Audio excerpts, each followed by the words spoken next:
The top of our agenda is steeped in the events of preliminary final weekend, where the winning was spectacular and the losing was devastating, and it does deliver us a dream grand final pairing. This is when you truly feel alive as a player. It's the ultimate weekend of footy because of the jubilation and the devastation waiting on the other side. Tracker steals and goals. The Demons have got 4 and they are on a roll. It's been built off the back of pressure. It has been enormous, but it's just been relentless from Melbourne, one after another after another. Norton flies. Well, Port, they're suddenly shell-shocked. The Dogs have come out firing. Maxi! Oh, what about that? Was Stevie J like from Max Gawn? You've never seen him do that ever before. Snapping ball, the Bonds! Off-a-step, the Bonds! What a goal! They've got 5 unanswered, the Bulldogs. They're ripping the Adelaide Oval apart early in this one. Well, I guess you get used to expecting the unexpected in this game. But not even those that were true believers saw this. Unbelievable scenes here at the Adelaide Oval. That's as good as I've seen a Melbourne Footy Club play ever. It's a standard that I haven't seen for a long time. The ghosts of the past seem to have disappeared. This really feels different. This feels like Melbourne's time. A hell of a win for the Demons. Yeah, I'm ecstatic for this group. It means so much to the supporters, means so much to everyone back in Melbourne that are doing it tough. Unbelievable performance, and one more to go, and hopefully give you guys plenty more to smile about in the coming weeks. We felt a bit of responsibility to come here and do something and give ourselves the best chance in 2 weeks' time. They've just restored all the pride to the Melbourne Footy Club brand, and they've got one more big step to go. It was just a surreal sort of a night. It's the underdogs, undermanned and on the road. Outside the grand finals, this is the best win the club has ever had. And ever. It will be a grand final for the dreamers, for the romantics, for the nostalgic. The full genius of Luke Beveridge inspires the Bulldogs to a date with destiny. We're just wrapped with the way we went about it tonight. It's just, so surreal. If you had asked me at about 18 years old that I was going to be playing in a grand final in 10 years' time, I would have said no way. Honestly, I can't believe it. It's surreal. They found a way tonight when the footy world said they couldn't. It's a big journey for everyone. Just to get a look at another grand final is incredible. Proud's definitely probably the key word to describe it. The Bulldogs go through to the grand final. They meet the Demons, and we're in for one hell of a game. What a night to find that sort of a sense of freedom and vigour in our play. It was. I'm just so moved by what the players did, and very, very grateful once again. Yep, it's been a long time since we've won. We've got ourselves an opportunity and we're looking forward to going after it. So, we've reached the end of the path. Just one result waiting. The coursing emotions of the preliminary finals. My contribution to 2020 hindsight, Jace, my only regret is I wasn't clever enough to think of it last week, is just to re-examine the ladder positions of these two teams and restore in our minds that they were the 2 best teams of the year. So after round 2, the only 2 teams to hold first place were Melbourne and the Bulldogs. Correct. And if you look at the Bulldogs, I mean, round 1 and round 23 were the only anomalies, weren't they? Other than that, they were top 4 all year, if not top 2. So what it tells us is probably the best 2 teams have made the grand final. That's it. And you're right, we didn't drill down deep enough in the lead up to that game to say, oh, they're more than just a chance in this game. In fact, they should probably start favourites. Yep. Melbourne 13 weeks on top, the Bulldogs 8 weeks on top, monopolised it after round 2. So I went to bed like most on Friday night, I think, content that I'd seen the best footy of the year. Yep. And no matter what happens, the D's would be hot favourites come the grand final. So that was true for 24 hours, I felt. The Melbourne performance was just electrifying. It was, and the hard part about it, Jared, is not getting carried away with what you see over the course of a couple of hours. As you say, I was the same. I'm sitting there going, oh, they're just going to win the flag. But then it's a different scenario in a couple of weeks' time, and they're facing a different opposition. Now, Geelong just didn't fire a shot. Melbourne jumped them, and then it was all over. And that's why it was such a comprehensive performance from Melbourne's perspective. What I love the most about the D's, as good as Max Gawn was, and as good as Petrarca was, every single player played a role. Everyone did their part. And to me, that's as important as anything in the game. So they're dialed in about as well as a team can be at this time of the year, aren't they? They're getting contributions across the board. Everyone's snipping in with a goal here or a couple of goals there or a couple of great defensive acts. What about the start that Ben Brown had in the game? Yeah. He looked like he was going to tear it apart. And whilst he faded as the game went on, what it did do was set the tone early for the D's, got the confidence of his teammates up, and it was just the perfect little booster to get this thing kick-started. So your system means a lot at this time of year, and you have to have star power, and they have star power. You've recounted the deeds of Max Gawn. Viney had his best game for a long time, I think, and Petrarca was every bit that player that's sort of been forecast all year, that he could be the separator come one of these big finals. Yeah, and we're fortunate that we've got what we think are the two best teams playing the grand final, with fit teams, fit players. The stars aren't missing. So that would have been the horror of a matchup if a team got through and one of their best players wasn't there. That's not the case. So we get to see the best players on the biggest stage under the most intense pressure to see exactly what they can do for us. So what did you think when Stephen May grabbed his hamstring and left the field? You're thinking, there's the story of the next 2 weeks. Yeah, now this is a really interesting discussion. So you can just see him feels it there, and his reaction tells you, well, I haven't torn it, but there's a little tightness there. So what I found fascinating, Jared, was then he comes off, goes down the rooms, they have the discussions, they tape it up. Not sure strapping does a hell of a lot for a hamstring, but hey, whatever works. And then he came back on. Yes. So that to me says, well, it's not torn. We think it's just tightness, but we probably want to see which way it might go, because we have got a grand final coming up. So can you actually... Because they didn't need him out there. There's no doubt that they could have taken him off earlier. But I think it was a little journey of discovery just to see exactly what was going on with the hammy and whether it would be good to stand up in a couple of weeks' time. In the end, they thought, OK, it's not getting worse, but it's not disappearing, so we'll take him off. And then we think we've got a couple of weeks where we can probably have it ready to go on grand final day. But I thought it was fascinating the way they brought him back out there and sort of almost experimented with how it was going to go under pressure. It's such a good depiction of it. This is the nervous Nellies, and I was wondering, get him off, get it. But then if you get him straight off, the whole 2 weeks wondering, and he probably would have as well. So it was really clever. Yeah.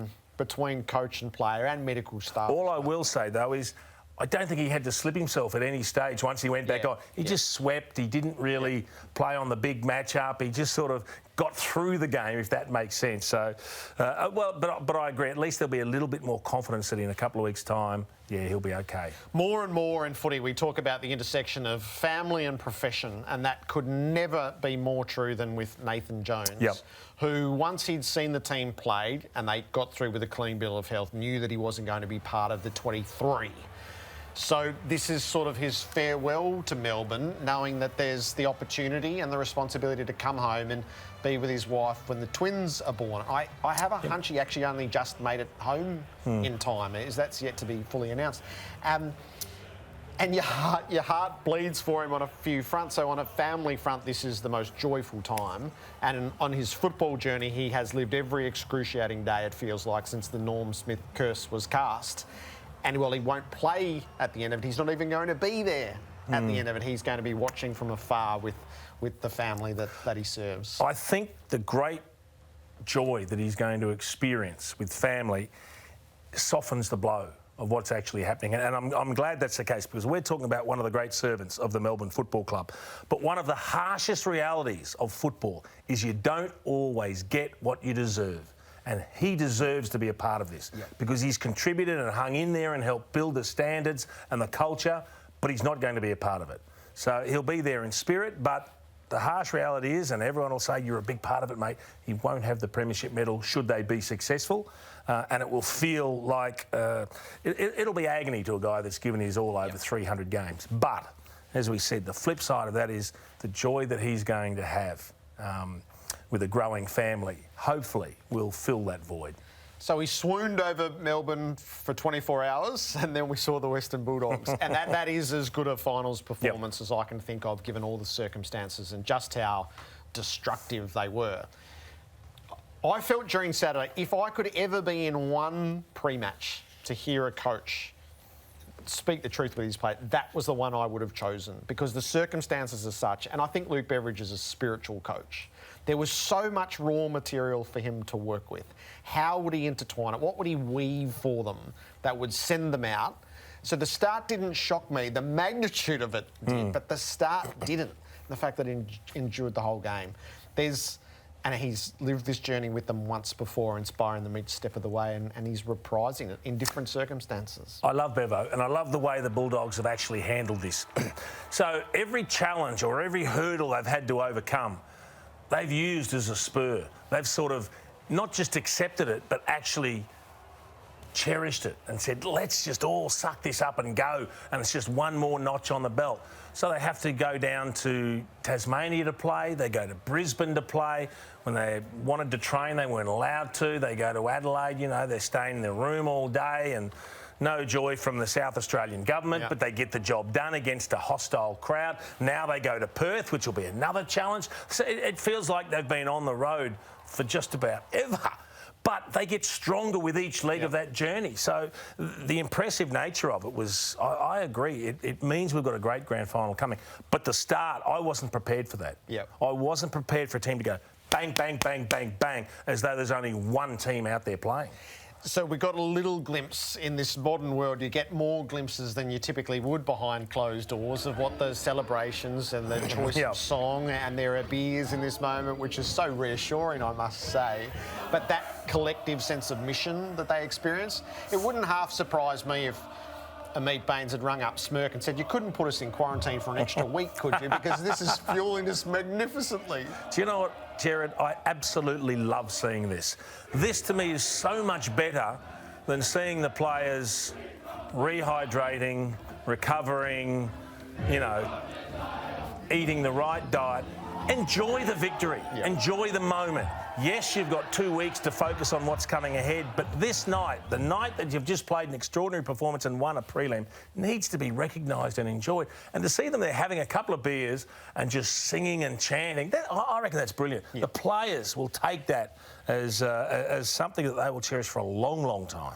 So it is joyful. The other side of the coin was grim on both fronts. And we start with Port Adelaide, who missed their trademarks about as badly as I've seen a team in a big moment like that. They were, in a preliminary final, they were conditional in the way that they approached the contests and the effort that they gave. And I would never have associated that with Port in such a moment. It was sad to see. They were completely listless. What got me was the way they approached the footy lacked any sort of aggression or desperation. So, and I can only imagine what was going through Ken Hinkley's mind in the coach's box, seeing something that he hadn't seen all year. I mean, he's just sitting there going, well, I can't do anything about this because we're not even attacking the football. Now, they've never lacked courage, and I don't for a moment suggest that the players showed any fear or lacked any courage. But they were deers in the headlight. They didn't handle the moment. This was their moment on the big stage in front of a home crowd, and they choked. That's all we can say. That we know they're better than this. We know they're a hell of a lot harder than this. I've never questioned their courage or their aggression or their desire ever. And I'm not questioning their integrity as players either. But the one moment they had, they failed miserably. So the modern trend is to sheet these things home to the coach. And I must confess I was bewildered by some of what I read and heard across the weekend. The players own that. Yeah, of course they do. The players own their actions in the first 20 minutes of the game and then for the longer that it went. I'm not sure. I might be a coach's guy sometimes. But Ken Hinkley's not responsible for the limp attack on the footy, for the failure to meet the collision coming head on, for the tendency to half commit or jump out of the way. And this was what happened. And these are the harshest phrases in footy, and I get that. But that's what they did against an opponent that was absolutely at them. And I'm just not sure. And it happened in the first quarter. I don't think the coach owns that. He doesn't own any of it, Jared. They play with a game style that served them very well throughout the course of the year. They've got a lot of star power in their squad. And the fact is, at quarter time, he would have readdressed what was going on. Nothing changed. At halftime, they had a chance to really have a break, get together and say, we've got to make something happen in the third quarter. It didn't change. At three-quarter time, it didn't change. So you're right, the players have to carry that. I really felt for Ken Hinkley, because I'm watching him in the box and you're seeing expressions on his face and you're going, I feel so much for this guy, because he's completely helpless, completely powerless, because everything they've planned for over the last 9, 10, 11 months has gone down the gurgler, and there's nothing he could do about it. So there's a lot of psychology to be worked through there over the next few months, because I feel like that will be harrowing for Port Adelaide. The Geelong side of things was much more easily diagnosed. It felt like the end of days. So there are big conversations for Geelong to have. And I thought it was really telling that Chris Scott, unprompted, referenced 2010. So this is the last time they faced the end of days conversation after a belting in a preliminary final. Yep. And a lot happened in the aftermath of that. The coach unexpectedly left, Mark Thompson. There were quotas put in place to serve the future as well as tending the present, but with a real eye toward the future wherever there was a decision to be made, and there were constraints put around the new coach coming in. So Steve Hocking's the new chief executive. It's his job to run these conversations, I suspect, as he walks into it. And they have questions to answer around list and style, but it's more than that. They have philosophical questions to answer now around the present and the future. And they faced them once before, they did it successfully, but they didn't just walk through 2010 and win a flag in 2011. There were a whole lot of critical decisions that were made. And they've got to start again with their decision making. So the difficulty here, though, Jared, is we've been talking all season about the players that are 30 plus and the question marks that might hang over their head. But you can't just move them all out, because this is the same group of players that's got them to a top 4 spot and got them to a preliminary final. And if you analyse each player, there's probably only 1 or 2 where you would sit there and say, well, he's probably done. All the others in their own way have something to offer. But can you afford to keep that many of them is the challenge. And as you say, by playing these players, you're also keeping out some of the younger ones, like the Jordan Clark, who it mystifies me. There must be parts of his game that aren't stacking up in the coaching panel's eyes, because he's got great pace, which is something they desperately need. He and Max Holmes, I think, are a couple of really quick players that need to play a lot more football for Geelong. So they're going to have to weigh up all these factors. And Chris Scott, to me, isn't the type of coach that panics, and he's not going to do what other people think he should do. He's going to do exactly what he thinks. What of style? What of style? And do they need to find their inner chaos? Well, this is one of the reasons I think they need more speed, because I think their lack of speed actually means they can only play a certain way. And they like to play a very deliberate movement of the football, very kick mark. But if they had a few more line breakers, I think that enables them then to be a little bit more unpredictable and a little bit more attacking and aggressive. So the problem with their style is, whilst it's effective and they're so good at it and they play so well as a team with great belief, when they are on top, they don't blow teams away. They don't put games away when you probably have the opportunity to. And that's because of their game style. So, you know, you've got to do it for longer periods, perhaps, than you would normally have if you were a really free-scoring team. How could you see them in contention next year? Oh, you'd be silly to write them off. Silly to write them off. But the simple fact is, Joel Selwood's not getting any better. As good as he's been, he's a great leader. I love the way he plays. And he's still got a big role to play, but he's not getting any better. I don't think Dangerfield's getting any better. So we're starting to look at some of the key players. The problem is Tom Hawkins can't get any better at his age. And he's been brilliant in his 30s. I mean, but we're looking at the players that have led on field.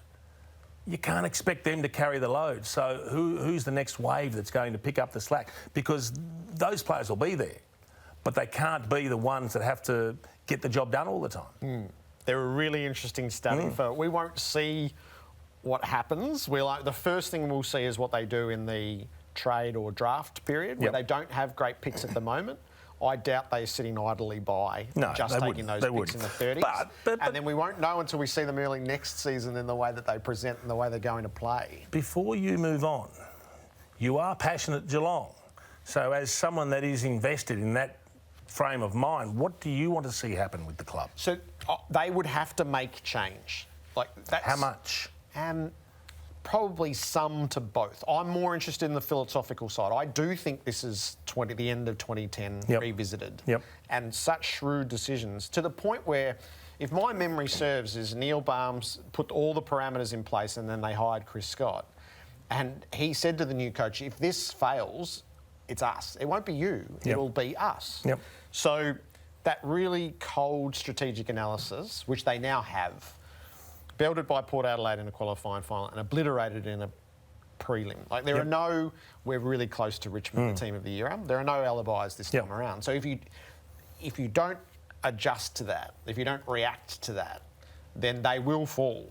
They have to be creative and intuitive, and they probably have to be everything that we've admired across a 15-year period about how cold and calculating you need to be. That's the biggest challenge. When you have finished top 4, to undertake some aggressive decision-making that might see you take a decent step backwards before you can go forwards again. But it does look like they're not going to go forwards from where they finished this year, does it? Not if they front up in the same way.